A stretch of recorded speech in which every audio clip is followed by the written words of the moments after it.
சிறகாக உன்னை நான் ஏந்தி செல்வேன், சினுங்காமல் உன்னை நான் பார்த்து கொள்வேன்.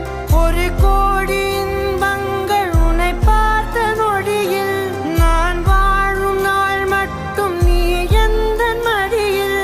உன்னை ஈன்ற பொழுதிங்கு கடவுள் தன் முகம் பார்த்த பொழுது உன் பாதம் தொழுது